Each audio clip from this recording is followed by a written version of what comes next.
मैं बजादर और सम्मान के साथ मैं यहाँ से चिकारा को आमंत्रण देना चाहूंगा, आए और अपनी बात हमारे बीच रखें। आपके बाद सम्माननीय पुखराज जी घर का उद्बोधन होगा, उसके बाद सीधे नेताजी आपसे मुखातिब होंगे। सम्मानित बुजुर्ग नौजवान साथी, आवाज सुन रही मात्र शक्तियां, मंच पर बैठे बुद्धिजीव, आप सभी के चरणों में हरियाणा से आए आपके प्यारे बच्चे हर्ष चिकारा की हाथ जोड़कर राम राम।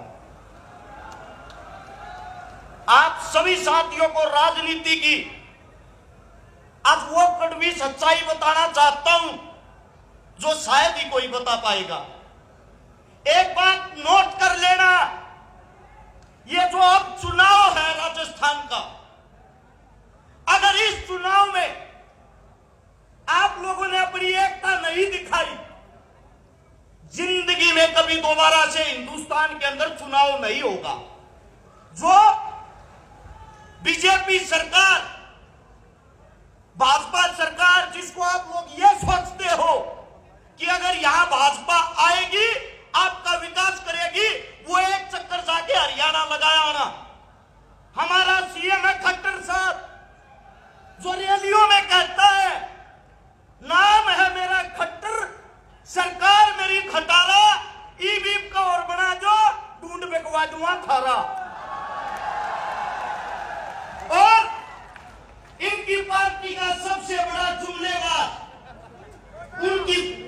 उनके माहौल का यही नहीं पता कब रात 8 बजे लाइव आके बोल देंगे मित्रों अगर अमीर होना है मकान ही बेच दो। कब तक आप लोग इन झूठे ढकोसलों में फंसे रहोगे? याद करो वो दिन जिस वक्त हम गुलाम थे, उस गुलामी के वक्त किसान का, दलित का शोषण होता था, हमारी बहन बेटियों को हमारी आंखों के सामने पीटा जाता था, कुचला जाता था। आज भी इस वक्त आपकी इस कांग्रेस राज के सरकार में अभी एक वीडियो वायरल हुई थी, आप सबने देखी होगी, हमारी बहन बेटियों के साथ वही हालात आज किए जाते हैं। आप लोगों ने एक चीज सीख लेनी चाहिए, एक बार यहां सरकार कांग्रेस बनाती है, एक बार बीजेपी, दोनों एक ही थाली के चट्टे बट्टे हैं। एक बार वो खेलता है, दूसरी बार वो। आखिर आप सबसे पूछना चाहता हूं, किसान की, दलित की, मजदूर की सरकार कब आएगी? वो सरकार जब आएगी, आप लोगों के सामने दो कोई नूर इकट्ठे हो गए हैं, जो एक बाबा साहब का दीवाना है तो दूसरा छोटू राम का। और इस हिंदुस्तान के अंदर जिसने संविधान लिखा, बाबा साहब, उसके दीवानों के साथ आज भी क्या किया जाता है आप लोगों को पता है? जब रामनाथ कोविंद एक दलित समाज का बेटा राष्ट्रपति बना और उसने वहां विधानसभा के अंदर अपने पैर रखे, उस विधानसभा को गंगाजल से धोया गया। गंगाजल से कि एक दलित के पैर रखने से वो दूषित हो गई। आज भी दलित भाइयों के साथ इतना अत्याचार होता है, घोड़ी पे नहीं बैठने दिया जाता, मूछे तक नहीं रखने दी जाती। आज भी दलित बहन बेटियों को गलत नजर से देखा जाता है, बलात्कार तक कर देते हैं, रिपोर्ट तक नहीं लिखी जाती। आज बड़ी सभा के माध्यम से आप सभी को एक बात बता देना चाहता हूं, मैं एक हनुमान का सैनिक इन दलित भाइयों की घोड़ी के आगे लट के जोर पर हम खड़े होंगे और हम देखेंगे उस घोड़ी को कौन रोकेगा।